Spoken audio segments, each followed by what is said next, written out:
Question number 4 पढ़ो।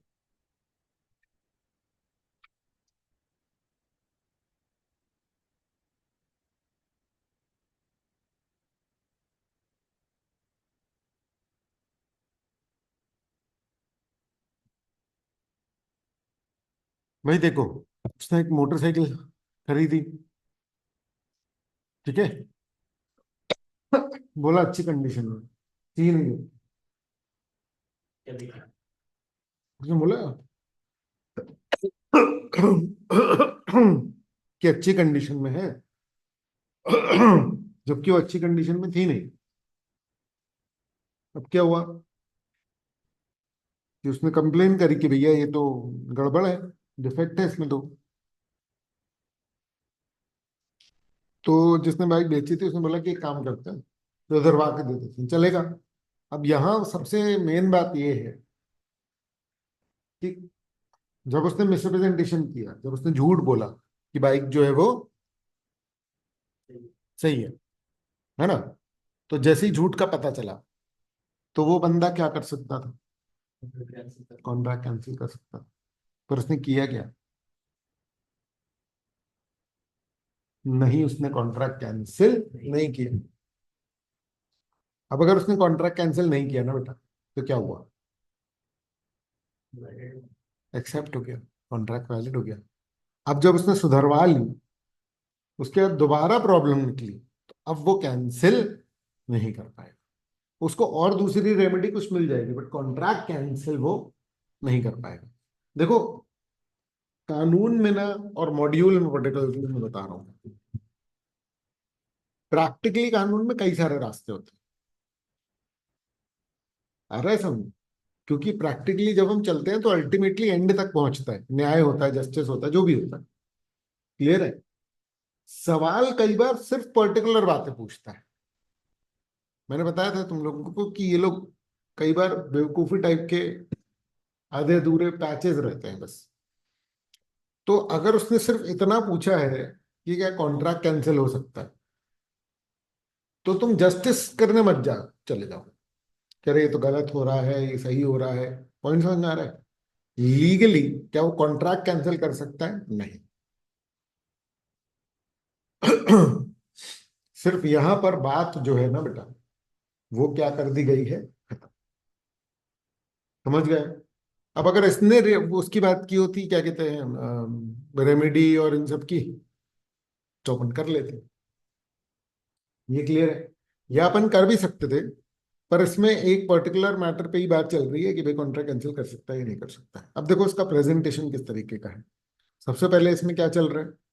Legal provision कि भाई मिसरिप्रेजेंटेशन एक प्रोविजन है सेक्शन 18 में, जो कि बताता है positive assertion of a fact as true when the person's information does not warranted. मतलब जो बंदा है वो बोल रहा है एक झूठ, जबकि उसको लगता है कि वो क्या है, सच। मतलब मैं झूठ बोल रहा हूँ, बट मुझे लगता है, मुझे नहीं पता है कि बात झूठ थी। जब मैंने बोली तो मुझे ये लग रहा था कि मैं सच बोल रहा हूँ, जबकि एक्चुअली बात वो फैक्चुअली झूठ थी। ये होता है मिसरिप्रेजेंटेशन। फ्रॉड में क्या होता है? पता है मुझे कि मैं झूठ बोल रहा हूँ, फिर भी मैं बोल रहा हूँ। ठीक है ना? ब्रीच ऑफ ड्यूटी और innocently causing other party to make mistake. याद है ये तीन बातें पढ़ी थी अपन ने कहाँ पर? मिसरिप्रेजेंटेशन। केस फैक्ट्स ये हैं, केस फैक्ट्स में ना सब बातें लिखने की जरूरत नहीं है, इतना लेंदी की जरूरत नहीं है। समझ में आ रहा है? सिंपल कि भैया उसने बाइक बेची, बाइक में डिफेक्ट था, उसने रिटर्न करी। मतलब उसने रिटर्न करने के बजाय रिपेयर करवा ली। रिपेयर करवा ली का मतलब यह है कि उसने एक्सेप्टेंस दे दिया उस कॉन्ट्रैक्ट को। वॉइडेबिलिटी खत्म हो गई उस कॉन्ट्रैक्ट की बेटा। आ रहा है ये समझ में? हेलो हेलो, क्लियर है? है ना? तो केस का एनालिसिस ये है कि भाई सोहन का असर्शन कि भाई मोटरसाइकिल सही है, ये मिसरिप्रेजेंटेशन है। देख रहे हो, अपन रिलेट कर रहे हैं फैक्ट्स को लीगल प्रोविजन से, रिलेट कर रहे हैं। क्लियर है? सूरज अग्रणी पार्टी था, उसके पास कॉन्ट्रैक्ट कैंसिल करने का राइट आ गया, ठीक है ना। लेकिन जब सूरज ने ये बोला कि हाँ रिपेयर करवा दो, तो बेसिकली उसने फाइनल एक्सेप्टेंस दे दी, और ऐसा करके उसने अपने राइट टू रेस्किंड को क्या कर दिया, कैंसिल। इसीलिए कंक्लूजन क्या आ रहा है बेटा,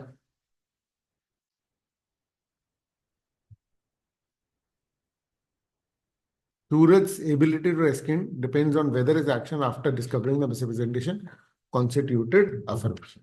तो यहाँ एक तरीके से उसने एक्सेप्ट कर लिया,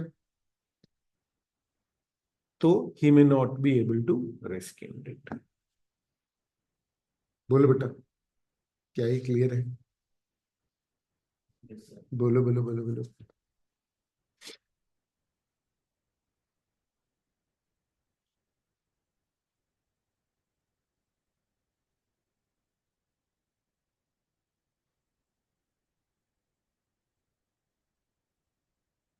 समझे क्या? समझे क्या? हाँ, ये वाला कर लिया था हम लोगों ने, माइंड और वाला से ना, अनसाउंड माइंड वाला ये भी कर लिया था, कंसिडरेशन का है। अच्छा, हाँ ये वाला बताओ, इसका बताओ करेक्ट इनकरेक्ट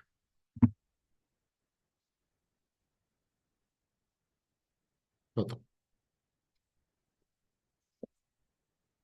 इंसिडेंटल के लिए लीगल नाम कौन सा है दूसरा? कोलैटरल। तो बताओ, वेजरिंग के कोलैटरल का क्या सीन होता है, वैलिड वॉइड क्या होते हैं?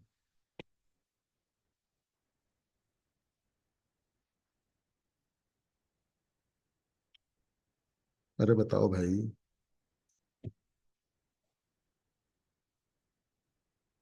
इलीगल के कोलैटरल वॉइड होते हैं। अगर वेजरिंग इलीगल है तो उसका कोलैटरल क्या हो जाएगा, वॉइड। गुजरात महाराष्ट्र में बहुत सारे वेजरिंग क्या है बेटा, इलीगल, इसलिए वहां पर क्या है, वॉइड। वहां पर गुजरात महाराष्ट्र, लेकिन बाकी सब जगहों पर क्या है बेटा? हम्म। तुमने लेक्चर नहीं देखे हैं क्या?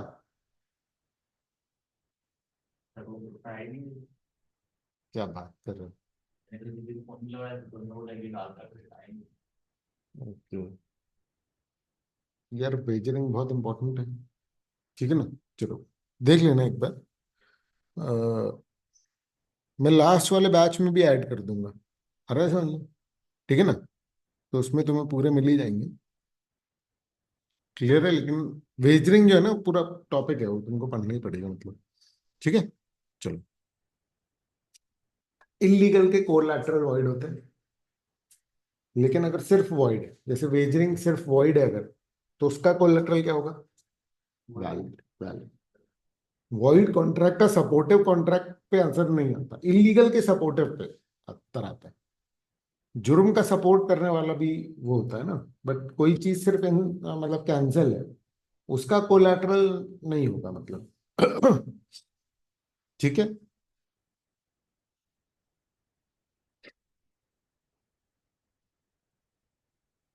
चलो बताओ, a contract to take a loan by a boy of 16 years of age from a money lender of 50 years old is a valid contract, बताओ।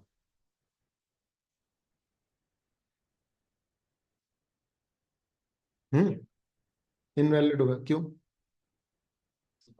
माइनर है, वेरी गुड। तुम लोग के में आंसर्स हैं क्या? तो फिर बंद कर दो। ठीक है, सिर्फ यही देखो।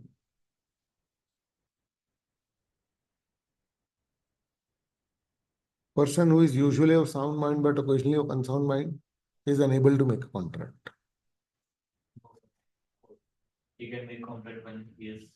जब साउंड माइंड का होगा तो कर सकता है कॉन्ट्रैक्ट, ठीक है। It is mixed question of law and fact whether time was essence. Time essence कर लिया है हम लोगों ने, टाइम एसेंस नहीं हुआ है ना। ओके, वो अगले उसमें होगा।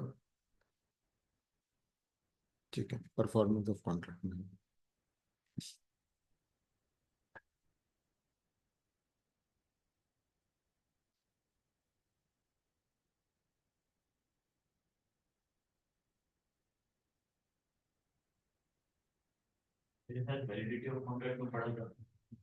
नहीं नहीं, सेपरेट टॉपिक है प्रॉपर, चिंता मत करो।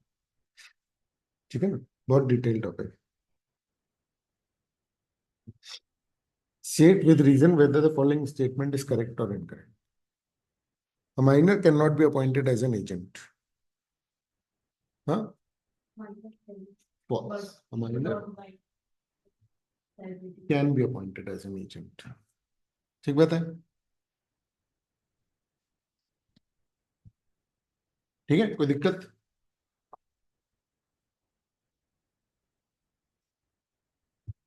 क्लियर है ये? चलो नेक्स्ट। पढ़ो पढ़ो पढ़ो।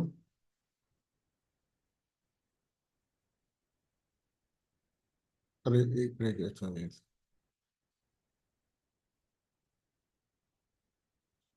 A contract can be avoided if it is caused, if consent is caused by fraud. बताओ, ठीक है, तो कॉन्ट्रैक्ट कैंसिल हो सकता है अगर फ्रॉड से हो तो। फ्रॉड से तो वो तो void रहेगा ना, void ही तो रहेगा। Consent is caused by fraud, objective is fraud, तो void। कंसेंट है तो void है। हाँ, social agreements are enforceable in India। बताओ।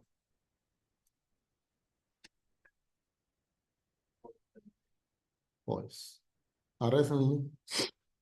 ठीक है ना, चलो। A threat to commit suicide does not amount to fraud। False, it does amount to, sorry, it does amount to coercion। Clear है? हेलो?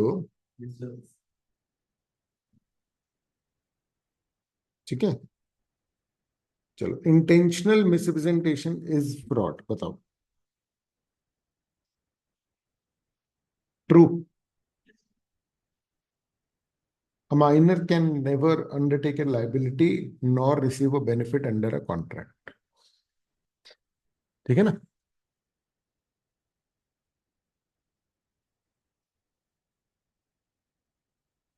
ये a threat to lodge a criminal prosecution on false charge amounts to coercion।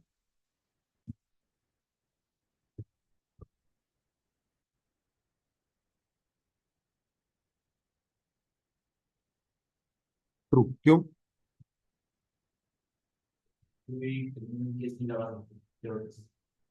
False charge पे criminal case लगाओगे तो वो क्या है? वो मना है आईपीसी में, इसलिए क्या होगा? कोर्शन। इमोशनल आंसर नहीं चलते, समझ में आ रहा है? आपको क्या करना पड़ेगा? रीजनिंग लीगल देनी पड़ेगी। ध्यान से सुनो बेटा, there are two types of reasoning, legal reasoning और लॉजिकल रीजनिंग। समझ में आ रहा है? आपके एग्जाम में कौन सी रीजनिंग चलेगी? आ रहा है समझ में? आप ये नहीं बोल सकते कि देख लो यार, लॉजिकल वे तो गलत कर रहा है। वो ये कर रहा है, ये कानून में इस सेक्शन में लिखा हुआ है कि गलत है। This is legal reasoning.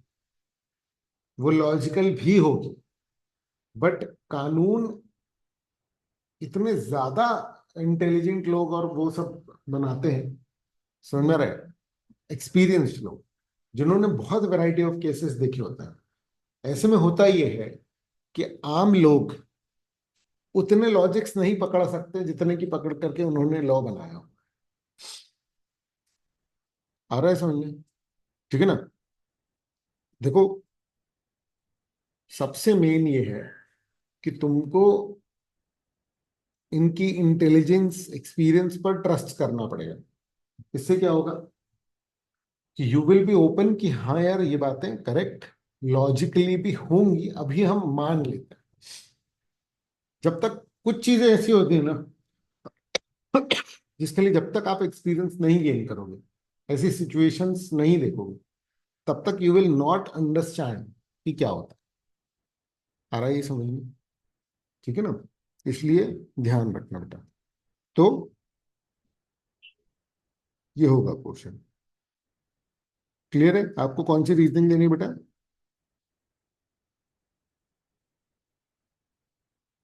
अरे आपको कौन सी रीजनिंग देनी है? लीगल बोलो ना। हाँ चलो बताओ। अ क्लॉज, एक सेकेंड है ना, हाँ हाँ चलो। A clause in contract provided that no action should be brought upon in case of breach. Valid है या वॉइड है पता नहीं।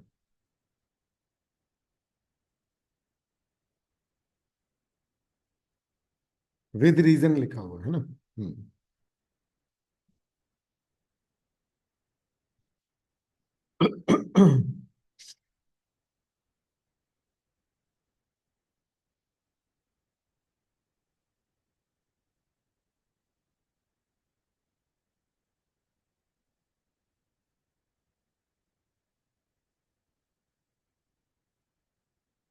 क्यों?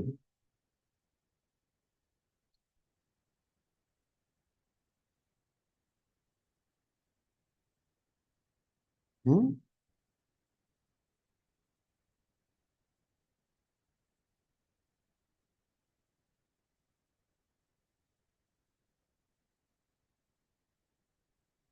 क्या समझ रहे? अच्छा कुछ तो एक्सप्लेन करो, बोलोगे इंटरेक्ट करोगे तो पता चलेगा ना भाई। तब अपन देखेंगे करेक्ट हो रहा है इनकरेक्ट हो रहा है। कुछ बोलोगे नहीं तो फिर क्या? मैं बता दूंगा आंसर, लेकिन उससे सीख नहीं पाएंगे आप लोग कुछ। आपको एप्लीकेशन तभी आएगा जब आप मेहनत करोगे, कोशिश करोगे। कोशिश में ही सीखना है, याद रखो। मैं तो सारी चीजों के आंसर तुमको एक के बाद एक बता ही दूंगा। हाँ, गलत करो भले, हाँ। कॉन्ट्रैक्ट पूरा मान लो ब्रीच हो गया तो उसके जितने भी क्लॉज रहेंगे तो उनको फॉलो करना जरूरी नहीं रहेगा। आप इंटरप्रिटेशन ही सही नहीं निकाल पा रहे हो। बताओ।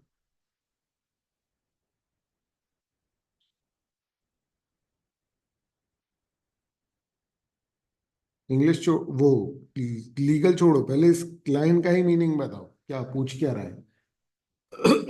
फिर से बोलो।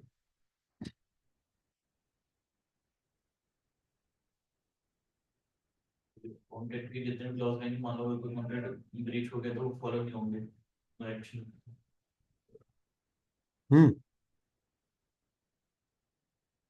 बोलो,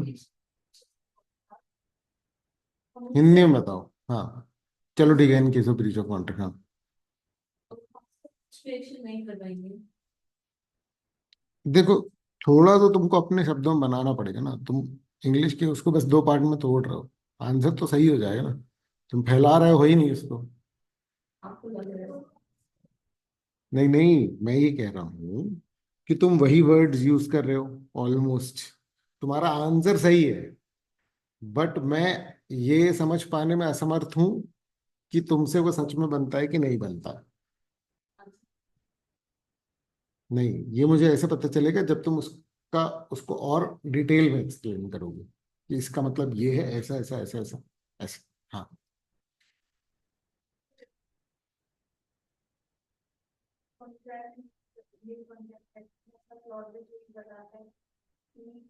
एक्ट की बात नहीं चल रही।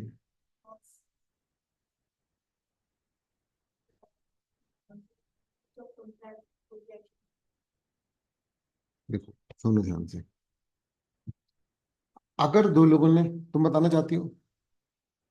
एक्शन भाई कि हम उस पे कुछ भी ना केस कर पाएंगे ना डैमेजेस क्लेम ये कर ठीक पाएंगे। है, ये ठीक है, बिल्कुल सही। हम्म। उसमें ना लिखा नो लिखा है। चलो सही है, ठीक है ना? अब सुनो, ठीक है ना? अगर दो लोग कॉन्ट्रैक्ट कर रहे हैं और दोनों ने उस कॉन्ट्रैक्ट में एक ऐसा क्लॉज डाला है, ठीक है क्या,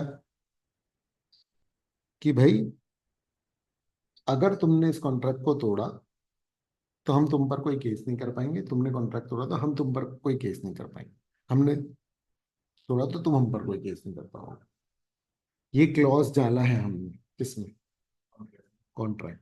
आपको बताना है ये क्लॉज डालना वैलिड है या वॉइड है। वॉइड। क्यों? Restraint of legal proceedings.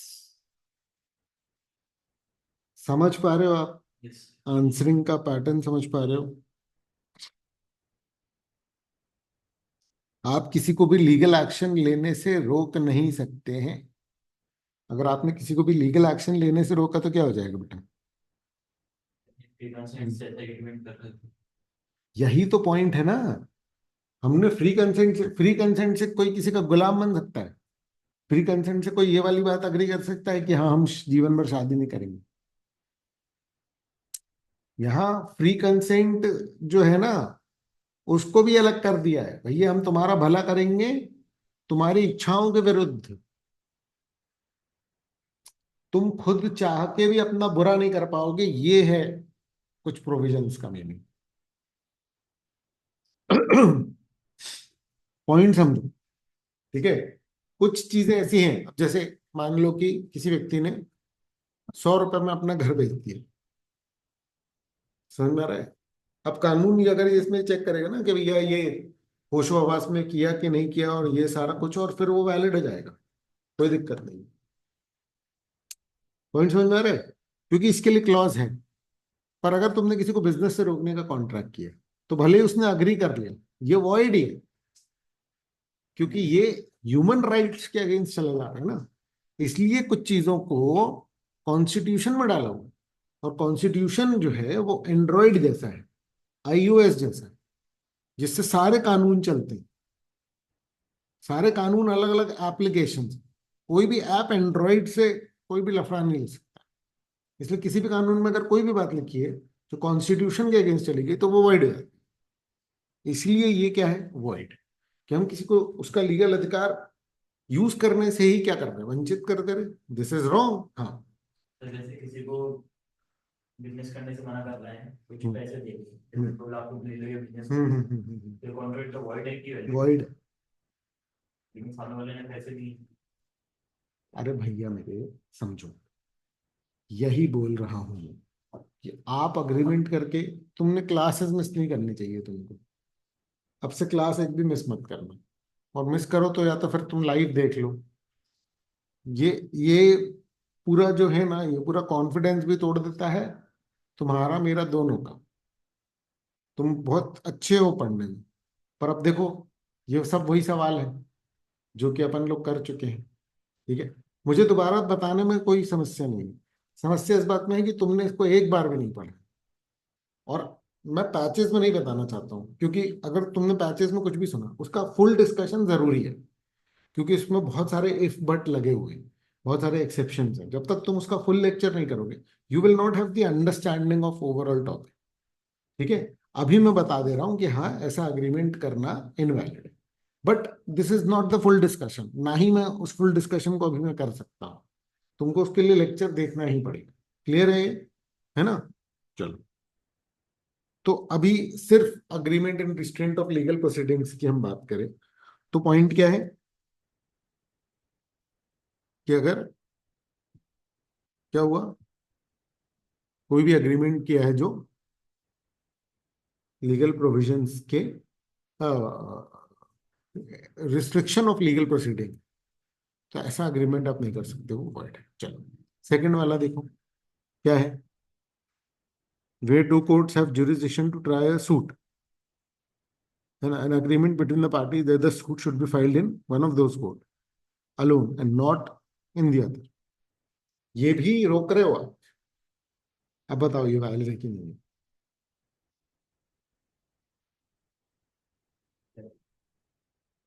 पढ़ो अच्छा, बताओ। ये कठिन है, इससे ऊपर वाला इजी था, ये कठिन हुआ थोड़ा सा।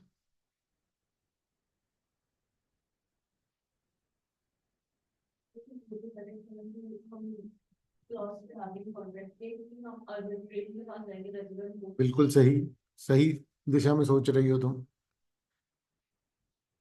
तो ये वाला बताओ।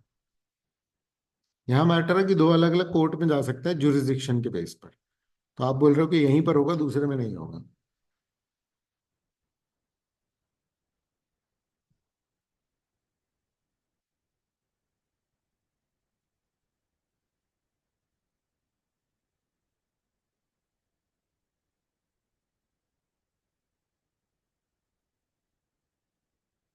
वैलिड वर्ड है,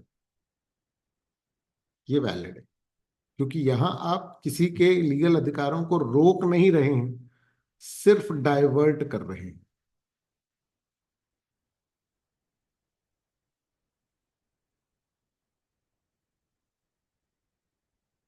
क्लियर है, क्लियर है।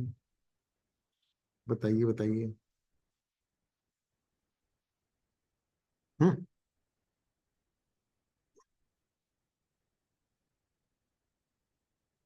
चलो। तो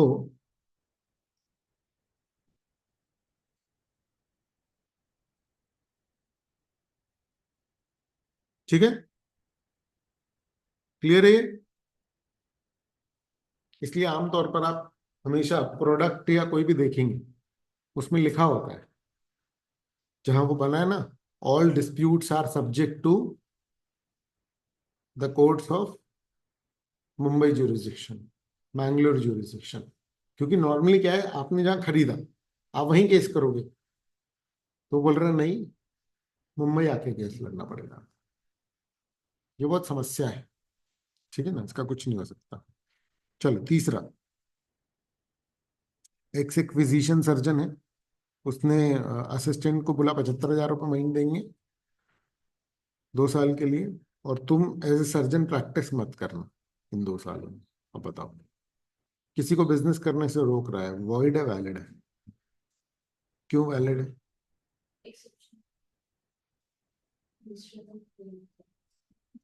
ठीक है, कि अगर आप किसी को नौकरी पे रख रहे हो तो आप क्या कर सकते हो,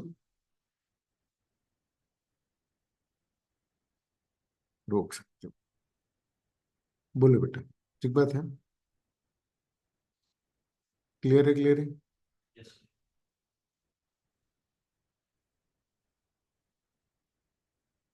ठीक है, चलो।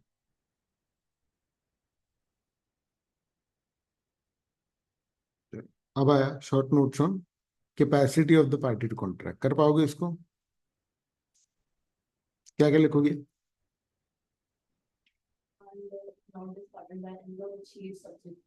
हम्म। बंद करो उसको। तो फिर तो हम्म, सही है, बिल्कुल सही है। और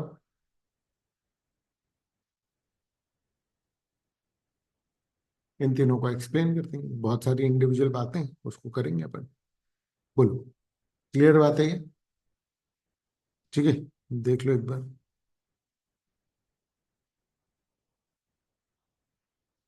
ठीक है, जितना पॉइंटर्स में लिखोगे, साइड हेडिंग्स में लिखोगे, उतना बेहतर होगा। ठीक बात है। सर इसमें लेकर वायलेट ने case file matter of property. Hmm. हाँ, वो एक पर्टिकुलर कानून है ना। देखो, जो इंडियन कॉन्ट्रैक्ट एक्ट में जो लैंग्वेज लिखी है ना, वो ये लिखी है कि मेजर होने पर आप क्या कर पाओगे, कॉन्ट्रैक्ट कर पाओगे। और मेजर किस हिसाब से देखा जाएगा? जिस कानून के दायरे में रह करके बात चल रही है, उस कानून के हिसाब से एज देखी जाएगी। अब जैसे शादी करने की एज क्या है लड़कों की, 21, तो वो 21 में मेजर होगा। कोई कॉन्ट्रैक्ट एंटर करने की 18 है। प्रॉपर्टी मैटर्स में क्या है, 21। तो ऐसे अलग अलग होती है। क्लियर है? ठीक है। इसमें मैंने इंक्लूड किया हुआ है ये कि कितने मार्क्स का है, तो कितने मिनट लगने चाहिए। खैर, नहीं, मार्क्स नहीं आ पाए हैं। पर पॉइंट ये है कि भाई इतना आंसर लिखने में 7.5 मिनट लगभग लगेंगे। वो सिंपल है, इसको वन 1.7 से डिवाइड कर लेना, तुम्हें आ जाएगा मतलब आंसर, मतलब कितने मार्क्स का है। सिंपल फंडा है, जितने मार्क्स का क्वेश्चन है ना, इंटू 1.7 कर लेना। 1.8 होता है वैसे। 180 मिनट में 100 नंबर का क्वेश्चन करना होता है। तो आपको ये पता लग जाएगा कि कितने मिनट में आपका ये आंसर कंप्लीट होना चाहिए, रीडिंग से लेकर के आंसर खत्म करने तक। सिर्फ लिखने का टाइम नहीं काउंट कर रहे हैं अपन लोग। क्लियर है?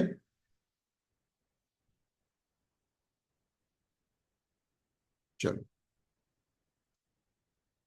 बताओ।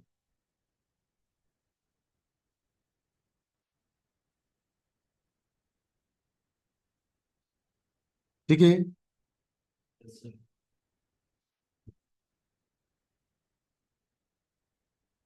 प्री कंसेंट पे शॉर्ट नोट, बताओ।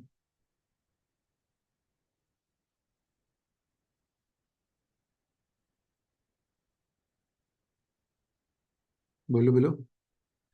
ज़्यादा लिमिट ये है कि किसी भी पार्टी को अपन दबाव नहीं बना सकते कॉन्ट्रैक्ट करने के लिए। हाँ मतलब 5 पॉइंट है। Coercion, under influence. Fraud, misrepresentation, mistake. अरे सामने। ठीक है, तो सबका थोड़ा थोड़ा सा जो है वो लिख दोगे। ठीक है, तो वो डिपेंड करता है कितने मार्क्स का आए हुए। ठीक है, इसको इसको करने से कॉन्ट्रैक्ट जो होता है वो क्या होता है? वाइड। क्लियर है?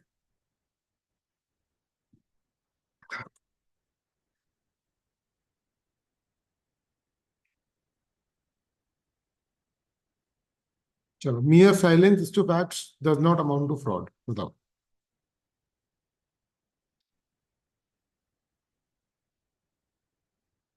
But not relation, but not in a fiduciary relationship. Yes, silence does not amount to fraud. ठीक है, तो इसमें लिखोगे कि भाई अगर कोई कॉन्ट्रैक्ट करता है, किसी ने ऑफर किया, सामने वाले बंदे ने एक्सेप्ट किया, और कुछ फैक्ट्स गड़बड़ थे जो कि ऑफर करने वाले ने बताए नहीं। ठीक है, इसके चक्कर में उसने कॉन्ट्रैक्ट कर लिया। कॉन्ट्रैक्ट करने के बाद उसने बोला, जब उसको पता चला, उसने बोला कि अरे आप साइलेंट रहे, तो ये अग्रीमेंट क्या है? वॉइड। ठीक है, तो इसका डिसीजन आएगा कि नहीं वो वैलिड होगा, है ना? But there are exceptions to this particular rule, which means that silence will amount to fraud in case of, हाँ, तो where the party has duty to speak, and secondly when silence is equivalent to speech, इन दो case में। फिर पहला जो है कि duty to speech speak, वो कहां पर होगा? Fiducial relation. आ रहा है समझ? क्लियर है? इस तरीके से आप अपना आंसर जो है वो करें। देख लो, एक बार रीड कर लो। जितनी बार रीड करोगे उतनी बार अच्छा रहेगा। आ रहा है समझ? ठीक है ना? पूरा याद वाद हो जाएगा। मतलब आप मेंटली फ्रेम करो पूरा आंसर। क्लियर है? एक सेकंड, फिर उसको करो। ठीक, नेक्स्ट वाले का भी सोचो आंसर।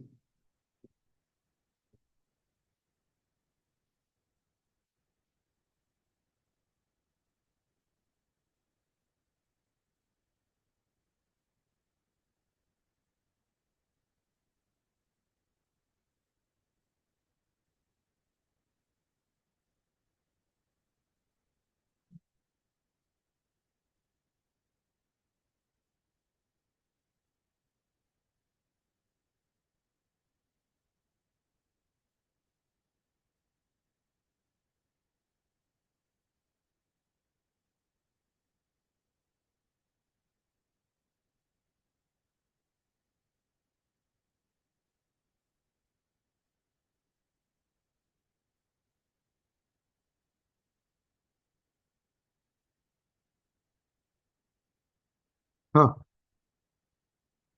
सोचा क्या? Agreement and instrument of legal proceeding. हाँ, ये वर्ड तो है, ठीक है, लेकिन लिखोगे क्या आंसर में? फिर कितना तो नहीं लिख सकते या वर्ड है, तो पूरा एग्जाम्पल बना लो। जनरली एग्जाम्पल अच्छा रहेगा शॉर्ट नोट्स वगैरह में, है ना। पूरा एक्सप्लेनेशन दोगे। लॉ में लिखा हुआ है कि अगर आपने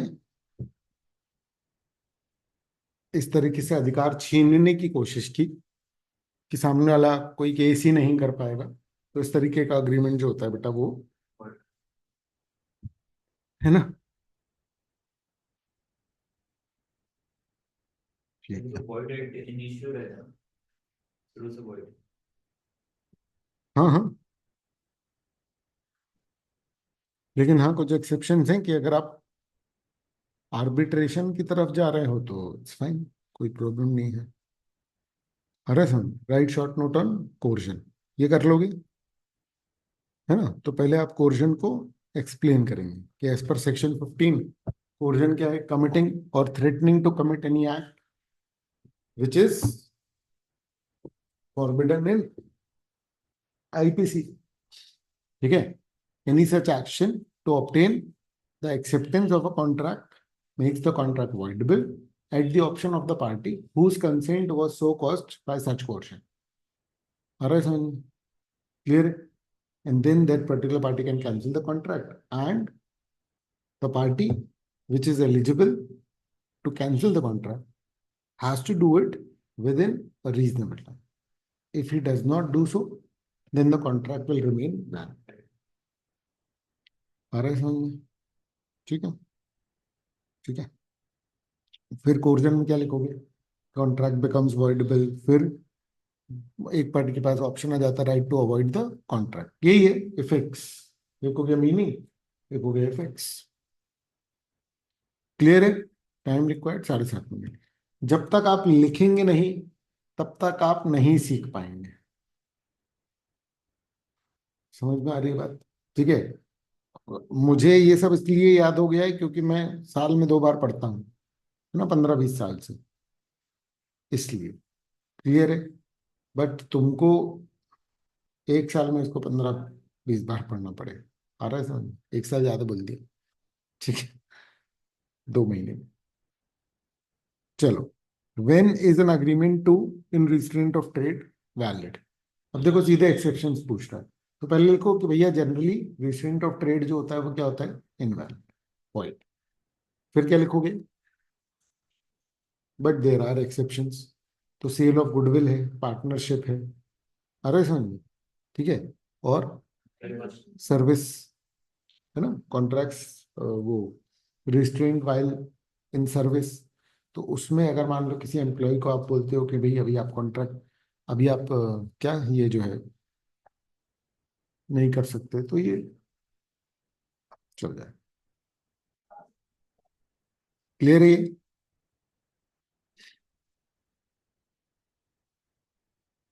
ठीक है।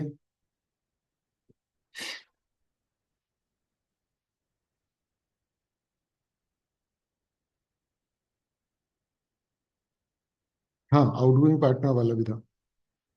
वाइल इन पार्टनरशिप और आउटगोइंग पार्टनर वाला अलग अलग है। चलो, distinguish between coercion and undue influence कर पाओगे, है ना। एक बेसिस रखना, एक कोर्जन, एक अनड्यू इन्फ्लुएंस। कोर्जन में कॉन्ट्रैक्ट वर्डेबल, दोनों में वर्डेबल होता है, बट इसमें पूरा होता है। और अनड्यू इन्फ्लुएंस में क्या हो सकता है कि कुछ हद तक निभवा दे कौन? कोर्ट। कोर्ट हो सकता है कि आधा ही कॉन्ट्रैक्ट क्या करे? वॉइड करार दे। आ रहा है इसमें? क्लियर है? फिर देख लो, एक बार रीड कर लो इसे।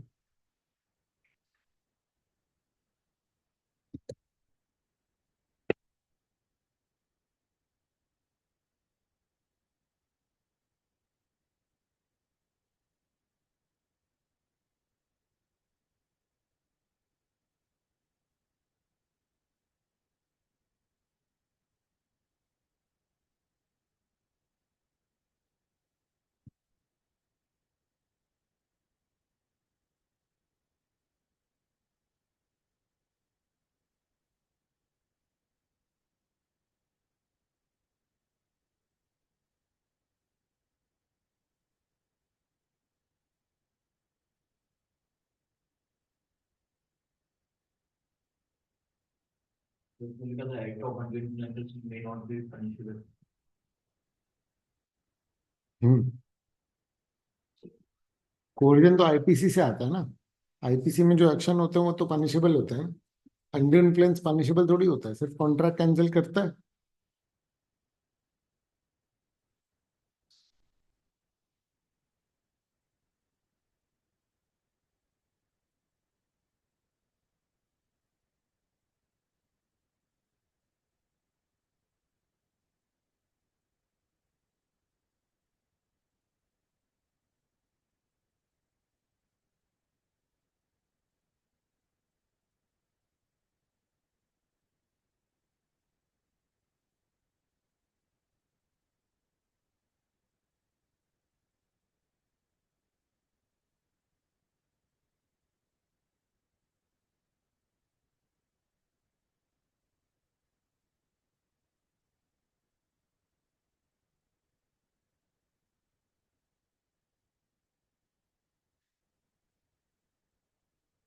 ठीक है। नेक्स्ट। सेम। तो next, unilateral and bilateral mistake, अब बताओ।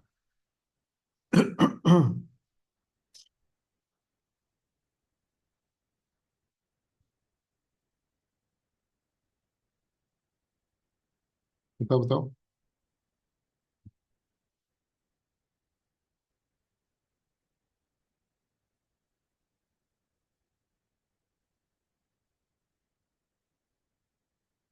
अरे यूनिलैटरल सिंगल बंदे की मिस्टेक है, यस पायलट। बायलैटरल दोनों पार्टी की मिस्टेक है, इतना तो बोलो एटलीस्ट। तुम लोग इंटरेक्ट क्यों नहीं करते हो बिल्कुल? कोशिश करो ना बोलने की। आ रहा है समझ? ठीक है, तो धीरे धीरे इम्प्रूव होगा। ठीक है। हाँ, और यूनिलैटरल मिस्टेक वाले कॉन्ट्रैक्ट्स जनरली वैलिड होते हैं, जबकि बायलैटरल वाले हमेशा क्या होते हैं?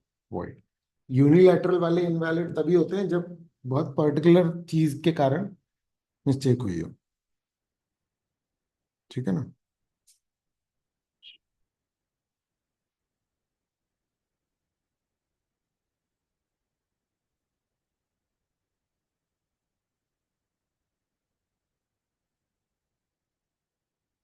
जरूरी।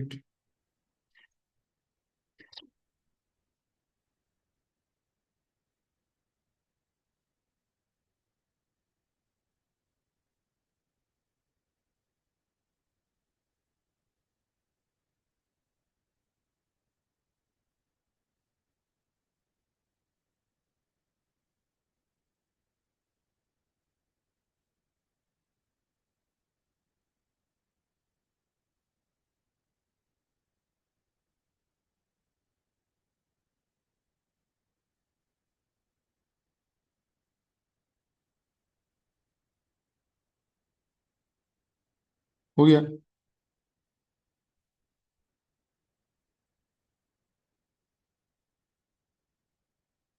ठीक है, बढ़े आगे। नेक्स्ट क्या है? फ्रॉड और मिसरिप्रेजेंटेशन। कर लोगे इसमें?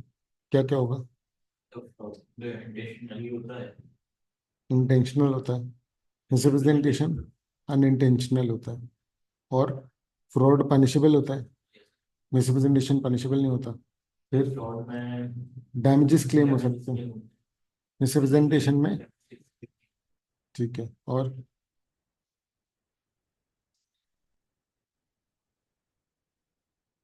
ठीक है, ये करो रीड।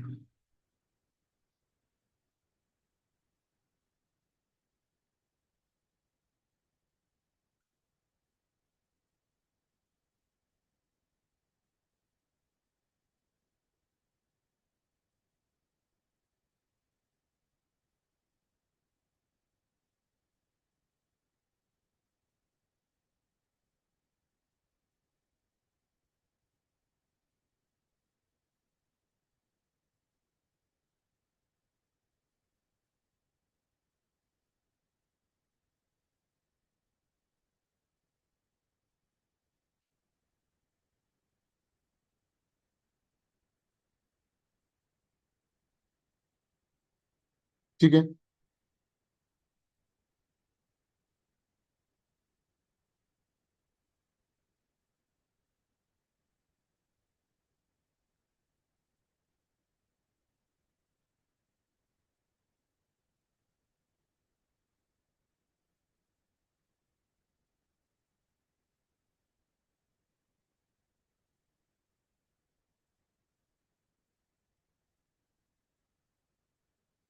ठीक है। यस। चलो, वेजरिंग और कॉन्ट्रैक्ट ऑफ इंश्योरेंस में डिफरेंस बताओ।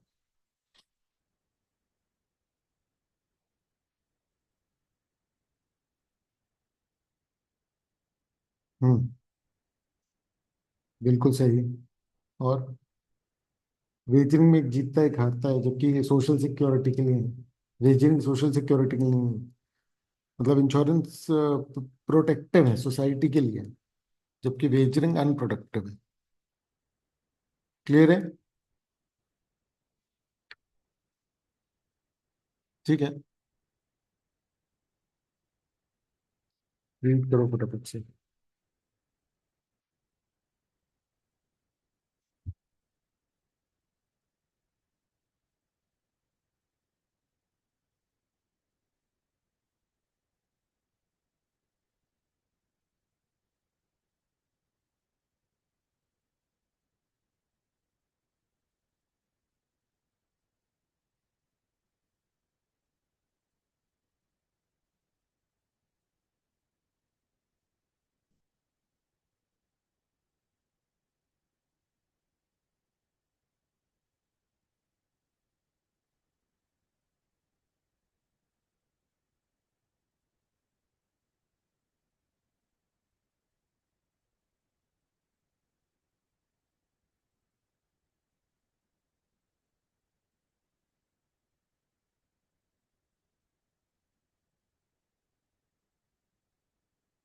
ठीक है।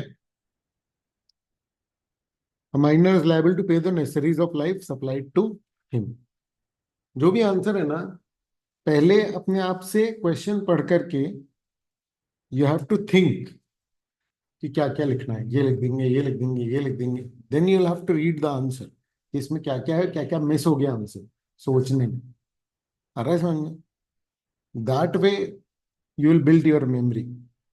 आ रहा है समझ में?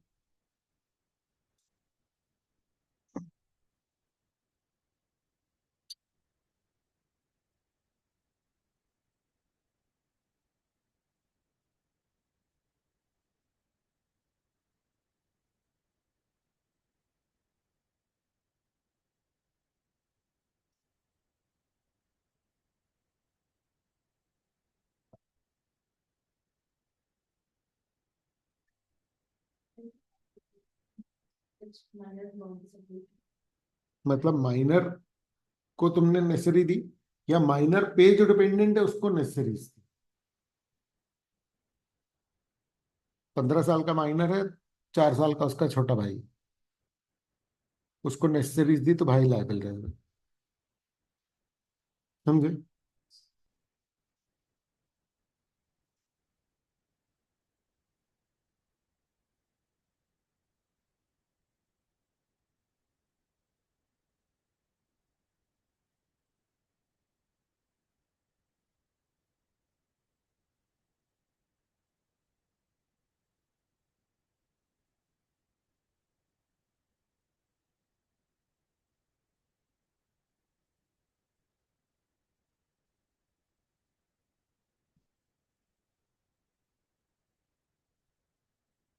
करो रीड।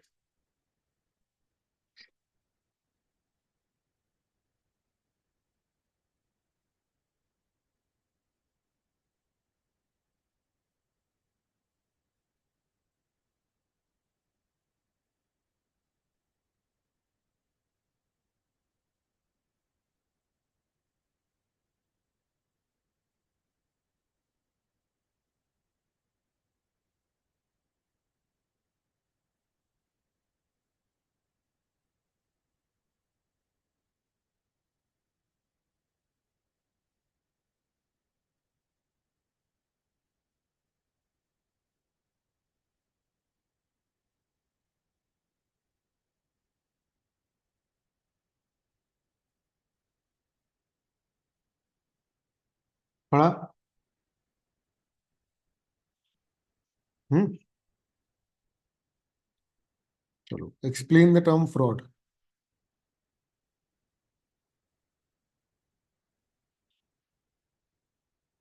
याद है? Suggestion of fact which is false, और we know that whatever we are saying is false, फिर saying something which you are not gonna fulfil. आ रहा है समझ में? और डैमेजेस होते हैं इसमें, और वो सारी चीजें। ठीक है, तो ये सब आएगा। फिर फ्रॉड किसके द्वारा होना चाहिए?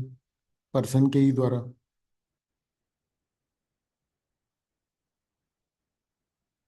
क्वेश्चन पढ़ो, 2-3 मिनट का समय लो, अपने माइंड में पूरा फ्रेम करो, और फिर ऑफिशियल आंसर रीड करो, क्या क्या पॉइंट्स मिस हो गए वो देखो। यही प्रोसेस है जो आपको बहुत अच्छे नंबर दिला देगी। समझ रहा है? लेकिन हाँ, कठिन प्रोसेस, मन नहीं करेगा ये करने का, लेकिन सबसे सही यही है, इसका कुछ नहीं किया जा सकता।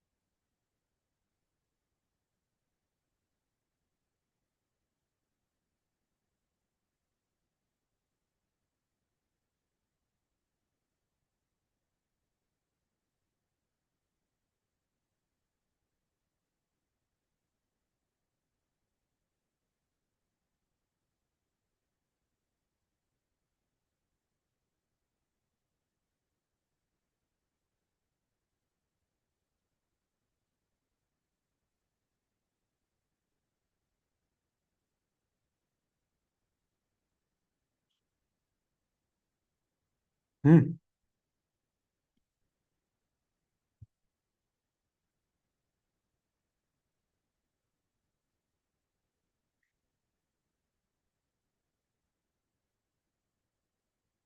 ये बहुत लेंदी है, क्योंकि कई बार क्वेश्चन 7 नंबर तक के भी आए हुए हैं। आ रहा है समझ में? तो तुमको वो नहीं करना है कि हाँ, है ना, कि ये पूरा लिखना पड़ेगा। तुमको अपने हिसाब से चेंज करना पड़ेगा, क्योंकि कितने मार्क्स का है उस हिसाब से। ये सिर्फ तभी आ पाएगा जब आप इसको लिखेंगे बार बार। क्लियर है ये? है ना? और कोई रास्ता है नहीं इसका।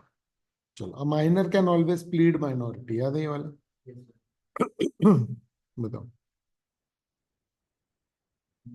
माइनॉरिटीज क्लियर हो सकता है अगर कंप्लीट क्लियर। क्या माइनर अपनी माइनॉरिटी प्लीड कर सकता है? हाँ। Yes sir. भले ही उसने झूठ बोल दिया हो कि मैं मेजर था, फिर भी वो अपनी माइनॉरिटी को प्लीड कर कर सकते सकता है। क्लियर है? रीड कर लो।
हैं। Yes sir. ठीक है। Coercion, what is coercion, what are the consequences? ठीक है, फटाफट देख लो क्या क्या इन जनरल लिखना है।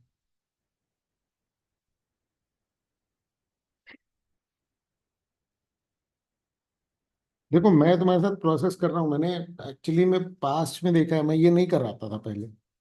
मेरे पुराने बहुत सारे बैचेस हैं, तुम देख लोगे, रिकॉर्डेड भी हैं। और मैंने क्वेश्चन आंसर नहीं करा, बट मैंने ऐसा नोटिस किया है कि ये देते हैं हम कि भाई घर में करना, बट ज्यादातर बच्चे नहीं करते हैं, फिर एग्जाम में दिक्कत हो जाती है। 235 नंबर लाने वाले बच्चे भी लॉ में फेल हैं 30 नंबर ला कर, दोबारा अटेम्प्ट देना पड़ा। और पूरे साल हर दूसरे दिन में चिल्लाता रहा कि राइटिंग प्रैक्टिस कर लो, राइटिंग प्रैक्टिस कर लो। देखो बिल्कुल सिंपल सी बात है, अगर फेल नहीं होना है तो इसकी राइटिंग प्रैक्टिस कर लेना। आ रहा है समझ में? ठीक है। अगर डेली के 2 आंसर लिख लोगे तो इजीली फिर श्योर हो जाओगे, मतलब फिर कोई समस्या नहीं रहेगी। ठीक है। आंसर लिखने की हैबिट नहीं होती ना स्कूल में, नॉर्मली अपन लोग होते हैं ना तो अपनी होती है हैबिट, क्योंकि वो यूनिट टेस्ट ले लेते हैं, हाफ ईयरली ले लेते हैं, फिर प्री बोर्ड हो जाता है, कई बार प्री बोर्ड 2 हो जाता है, सेकंड टर्म्स हो जाते हैं। तो अपनी हैबिट जो है ना वो बनी रहती है, इसमें नहीं बन पाती, क्योंकि इसमें खुद पे रहता है। Agreement by way of failure is not illegal. अब बताओ।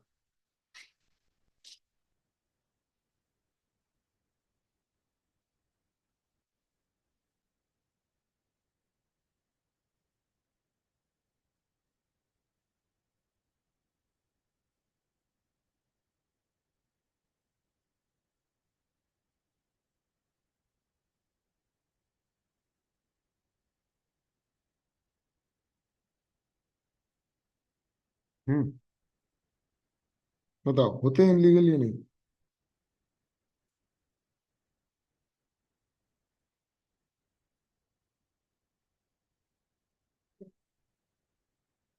है ना, कुछ केसेस में हो सकते हैं बस। करो रीड।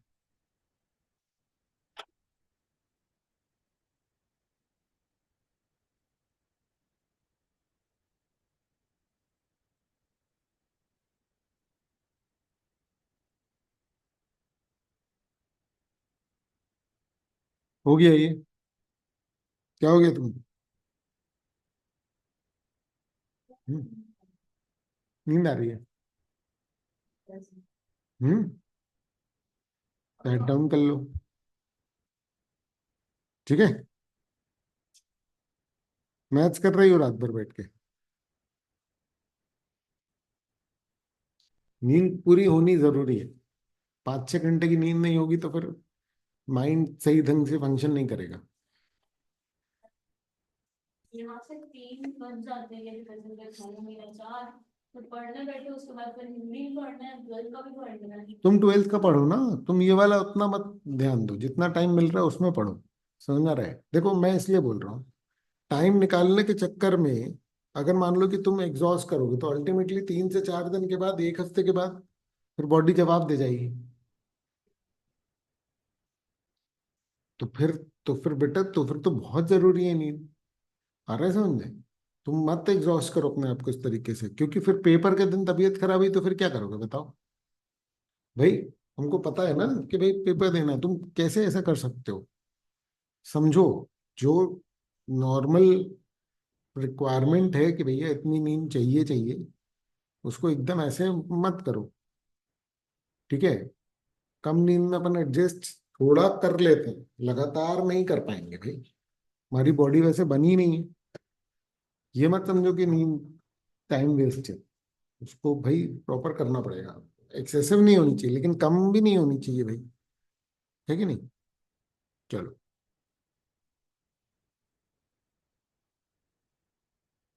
अभी नेक्स्ट क्या है? नेक्स्ट स्टार्ट है ना? कर लिया है तुमने क्वेश्चंस काफी सारे? तो जाओ घर सो। ठीक है। नहीं सर, टेस्ट नहीं दिया, मैं टेस्ट नहीं नहीं नहीं नहीं, दिया। चले जाओ। ऐसे परेशान होने से क्या मतलब है? क्योंकि जाओ मैंने आराम टेस्ट करो। मैं उससे वो कर रही थी, इतना बड़ा सब्र मालूम बोला था कि कर लेना, लेकिन मैंने एक दिन में पूरा सो कर के उठ लिया। के आना देते ना टेस्ट। यही हो, क्लास यही है तुम्हारा, हॉस्टल यही है क्या? एक भी टेस्ट चलेगा मतलब आज ही। हाँ, बोल देना है ना, श्रद्धा जी से बात कर लेना, क्या नाम है बोल दिया। ठीक है। और ऐसे मत करो, प्रॉपर साइकिल बनाओ तो भाई सही तरीके से करो। ठीक है, हाँ। ये डिस्क्वालिफाइड वाला किया क्या? Who are the disqualified persons to do a contract?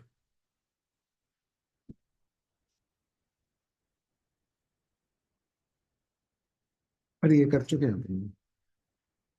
हम। What is mean by agreement and restrict of trade? देखो 98 के आसपास ना ये 10-10 नंबर के आते थे क्वेश्चंस, सीम टू। ठीक है, what is mean by agreement and restrict of trade?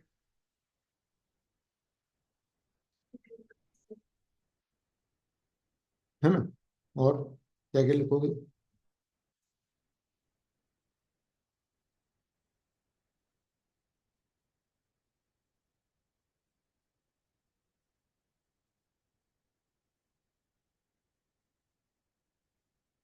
देखो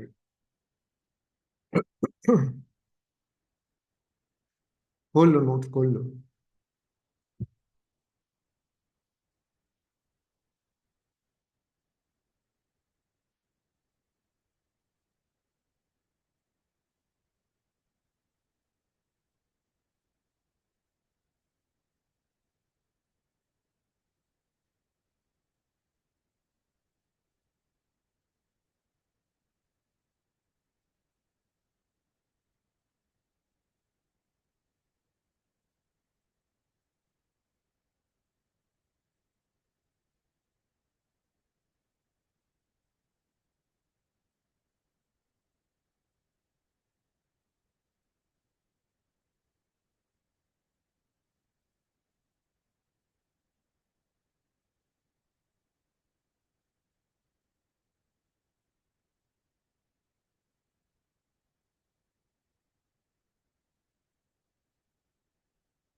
दो कंपनीज मर्ज हो जाते हैं उसको ट्रेड कॉम्बिनेशन कहते हैं।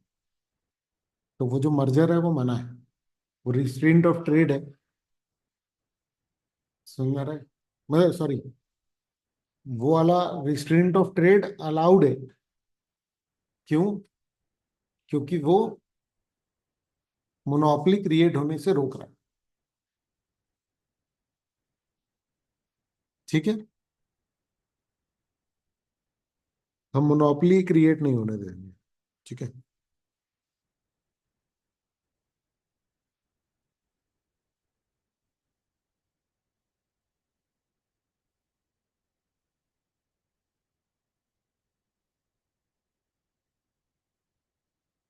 फिर आ गया ये mere silence does not amount to fraud. ठीक है, अच्छा, stranger to consideration, stranger to contract वाला है मिस्टेक ऑफ फैक्ट।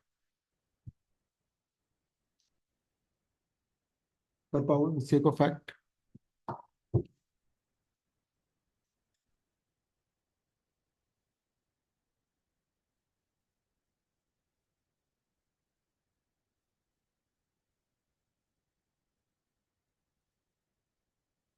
ठीक है।